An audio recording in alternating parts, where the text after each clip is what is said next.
monde, j'espère que vous allez bien. Aujourd'hui, on se retrouve pour une nouvelle vidéo que vous m'avez demandé.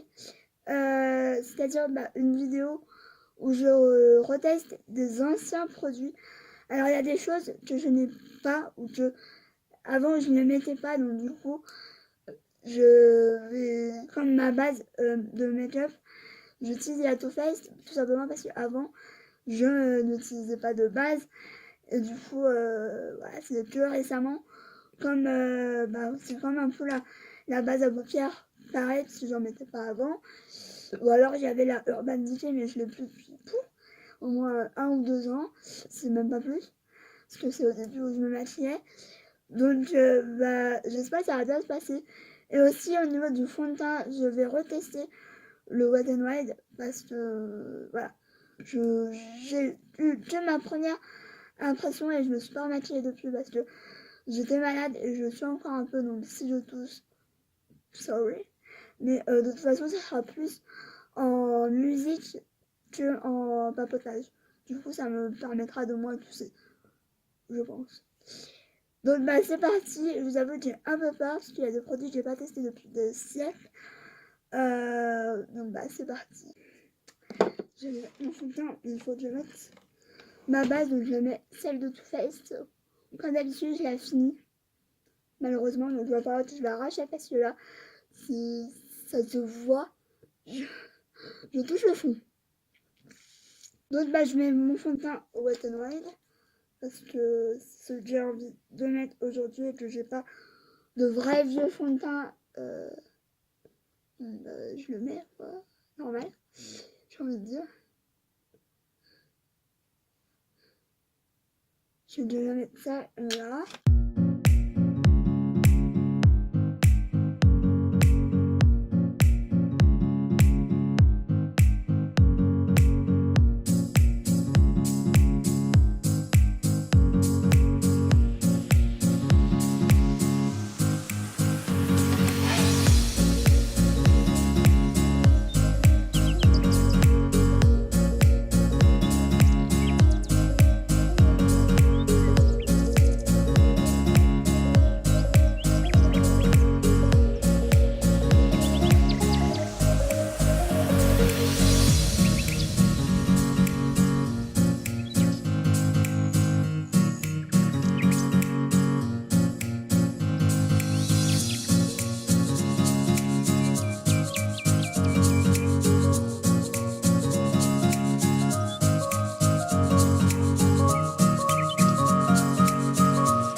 Avec un fond de teint parce que j'ai des cernes de 3 km de long.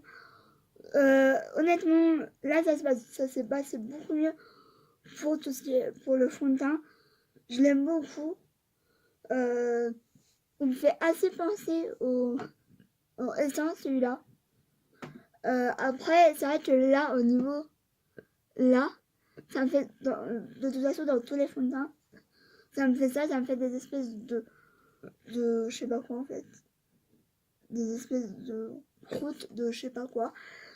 Donc de toute façon ça fait avec tous les fonds de teint, donc c'est pas lui spécialement, mais si vous voulez tester un fond de teint pas cher, je vous le conseille parce qu'il est vraiment pas mal du tout, mais c'est vrai qu'il faut voilà, il faut le temps de le tester et le temps quand même de se maquiller.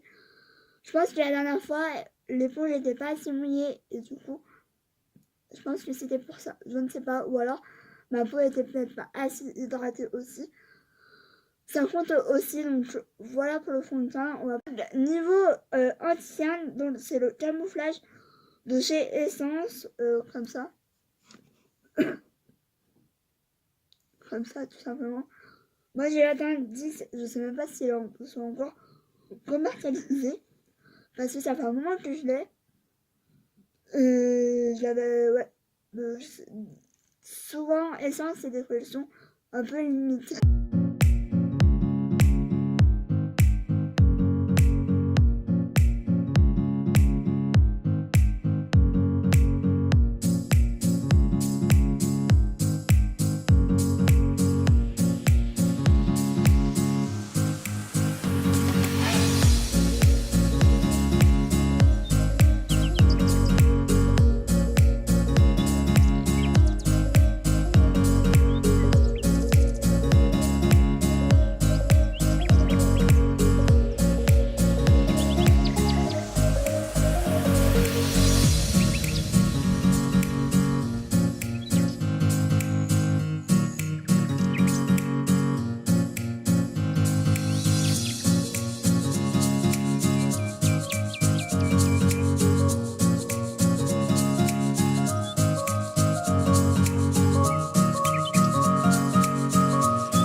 Je suis pas trop satisfaite. Mais ça, voilà, ça m'étonne qu'à moitié. D'habitude, j'utilise le correcteur Wet n Wild et après un anti-cerne parce que j'ai quand même des cernes, pas énormément, mais en ce moment j'en ai pas mal parce que voilà, comme j'étais malade, etc. J'ai peu dormi, même voire quasiment pas. Du coup, voilà, il me faut de la couvrance et pour le camouflage, je trouve pas qu'il soit exceptionnel. Maintenant, pour, je sais même pas combien il coûtait, je crois qu'il coûtait 3-4 euros. Je trouve que ça va, mais c'est pas le meilleur parce que j'ai trouvé mieux après, du coup. Voilà. Pour commencer, je trouve que c'est pas mal. Maintenant, est-ce que je le réutiliserai récurrent tout le temps? Non, pas du tout. Niveau peau, je vais en tester deux. Je vais retester, c'est la banana powder de Primark. Je sais pas si ça va donner parce que ça fait des lustres que je l'ai pas utilisé et je vais retester la Chan Vandy, donc je ne sais pas laquelle, je vais peut-être mélanger les deux, je ne sais pas. Ouais, d'accord, j'avais oublié que c'était aussi volatile. Ouais, d'accord, ça commence bien. Ouh, j'en ai trop mis.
Pour faire un résumé, la poudre là, j'ai l'impression qu'elle a un peu plombé mon anti-cerne. En fait, je vois la différence entre l'anti-cerne et le fond de teint. Je vois la démarcation, c'est juste pas possible. Donc je pense qu'elle est trop hard, celle de Primark, mais parce que on voit vraiment la démarcation. Moi je la vois, vous peut-être pas, mais c'est surtout ce côté-là, ça s'arrête là. Donc je sais pas, je sais pas. Après c'est vrai que j'essaie de beaucoup moins matifier mon teint parce que ça a tendance à m'assécher la peau, même si j'ai pas une peau sèche. Enfin quoi que voilà. Et la Tan Von D, je la trouve beaucoup mieux. Je pense que j'aurais dû utiliser que celle-là, ça aurait été beaucoup mieux si j'avais su, mais je pense que je vais la réutiliser clairement. Donc là c'est un petit format que j'avais eu il y a longtemps. Je sais même plus si c'est encore vendu, mais c'est vrai que j'avais pas eu l'occasion de beaucoup la tester. Mais c'est vrai qu'elle est pas mal. Autant moi j'adore le spray fixateur. On va passer au bronzer, et ça c'est un jeu, je pense que c'est un de mes premiers bronzers que j'ai acheté vraiment en tant que bronzer. C'est le Essence, c'est le Sun Club Matte Bronzing Powder. D'habitude j'utilise en été parce que je sais pas, ça fait plus. Voilà, c'est joli en été aussi.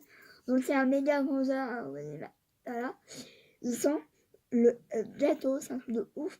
Et ça, c'est vachement un bon bronzer.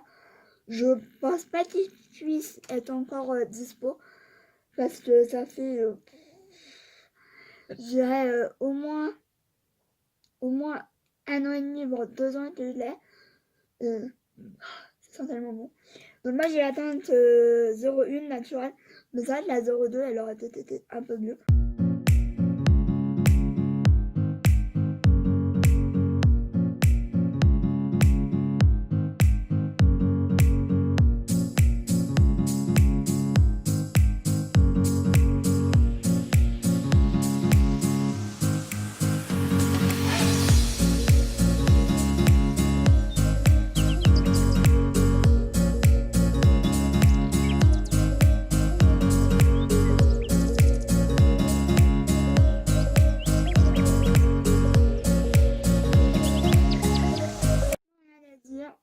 Il est au top, il est assez naturel, donc on voit pas forcément la différence. Moi je la vois quand même, mais c'est un bronzer juste hyper cool. En général, Essence ils font des vachement bons bronzers et ça change d'autres marques quoi. Donc pour le blush, c'est un vieux blush, je me demande s'il a pas 5 ans le truc, parce que c'est quand j'avais, non peut-être pas, je sais plus. C'est vrai que j'allais régulièrement à Lyon, à la Part-Dieu. Parce que moi, dans ma ville, il y a que dalle. Et la Part-Dieu, c'est un peu le kiff, quoi. Mais on dépense beaucoup, pour ça, d'accord. Donc, c'est un blush mat. C'est un de mes premiers blushs.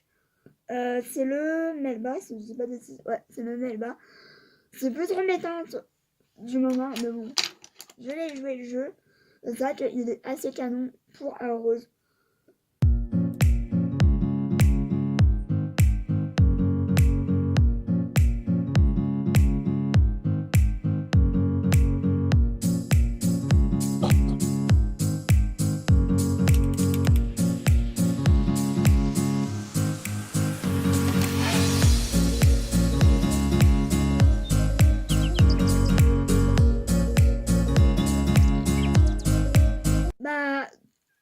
Toujours dans la même lignée, c'est un bon blush. Il est joli, mais c'est plus trop mes teintes, donc on va pas en racheter un, mais en version plutôt pêche. Je suis en train de réfléchir parce que ça va vraiment que je jette des blushs mat, mais ça va que j'ai d'autres choses avant à acheter. Donc voilà.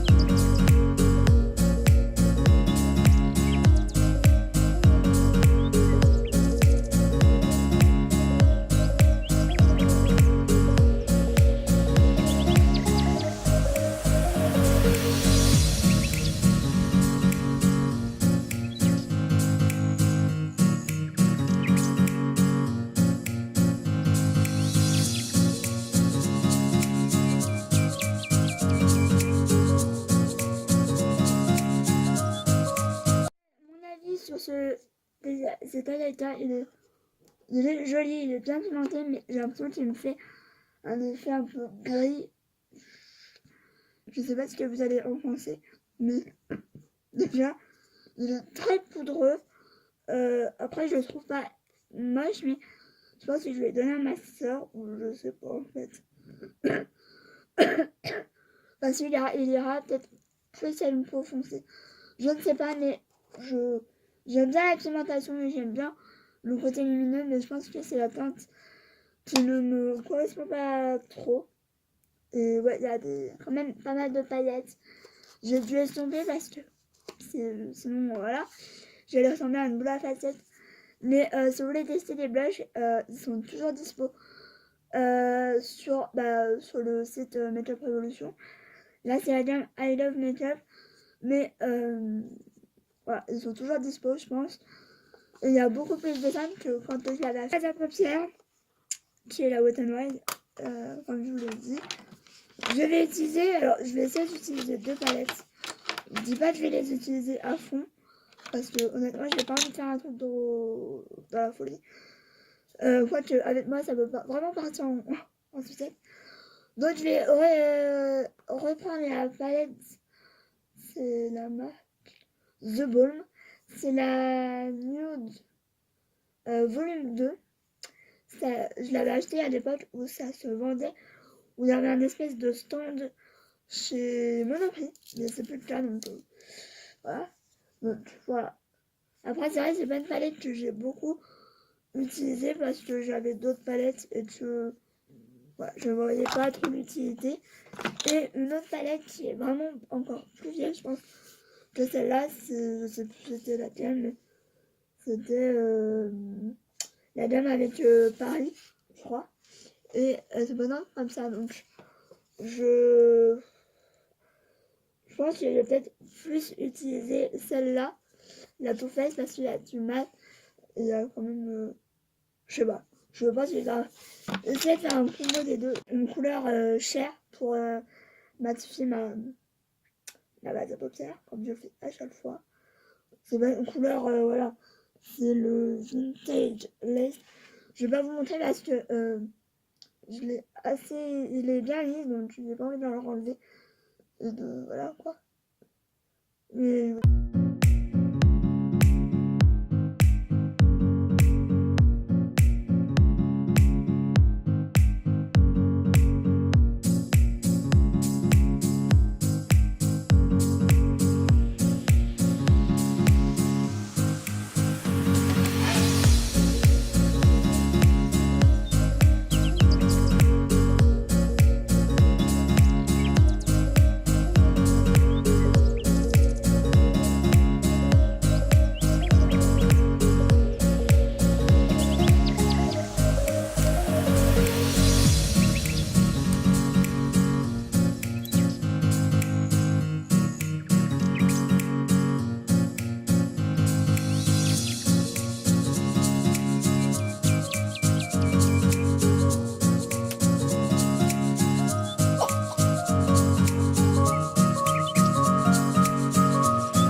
truc de ouf. Au final, je me suis un peu lâchée.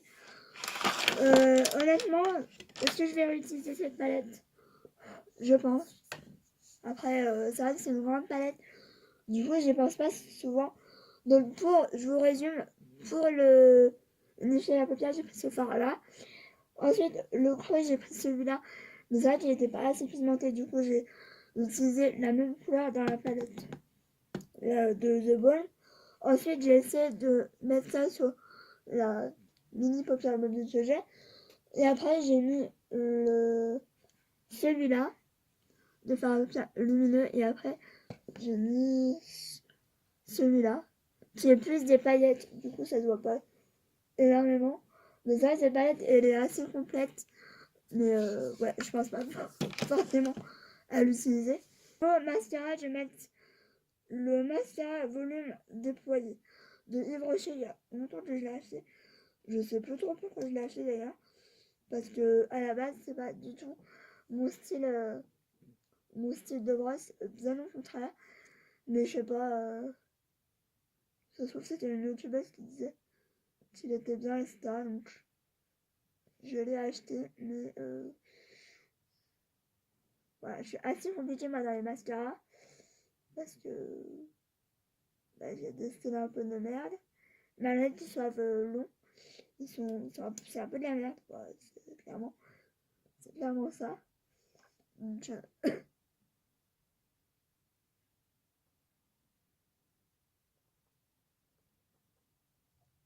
voilà. Bon, il est assez. Je vais pas abuser en bas parce qu'il me manque des cils, donc ça va faire chelou. Alors, niveau rouge à lèvres, dernière étape, j'en ai deux et je sais pas lequel choisir. Mais je pense que je vais. Voilà. C'est les rouges à lèvres 420, je pense que c'est une des marques où j'ai commencé à acheter des rouges à lèvres liquides. Après, évidemment, j'ai les NYX, j'ai les Golden Rose, j'en ai plein. Mais c'est vrai que ceux-là, ça fait un petit moment que je ne les ai pas retestés. Et c'est vrai que, il me semble, hein, voilà, il me semblait que je les aimais bien. J'ai le Lolita, j'ai le Bow Arrow. Je pense que je vais mettre le Bow Arrow.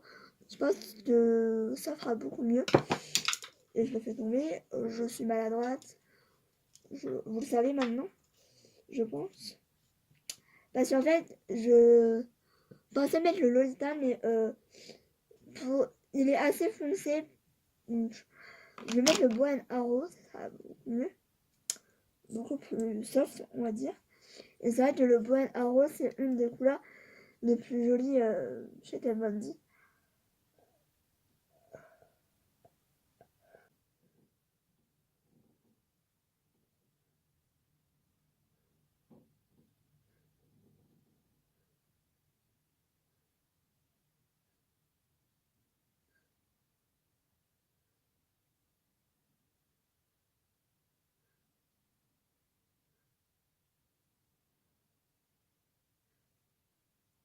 J'avais oublié combien c'était facile de le mettre.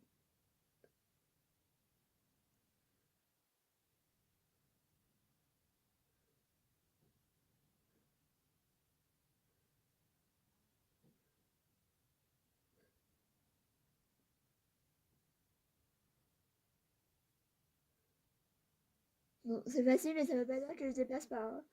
Clairement, j'ai dépassé. Donc, en tout cas, il est vraiment canon. C'est un peu le nude parfait. Chez Kat Von D, alors, je vais pas rester en mat parce que j'ai l'impression que.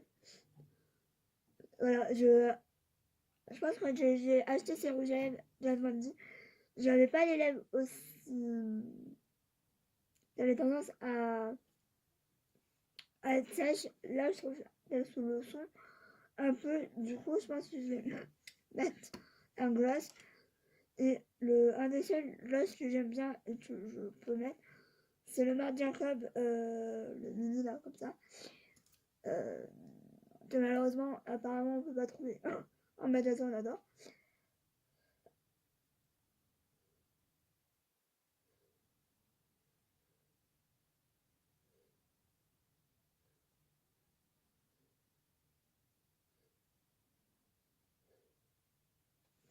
différence.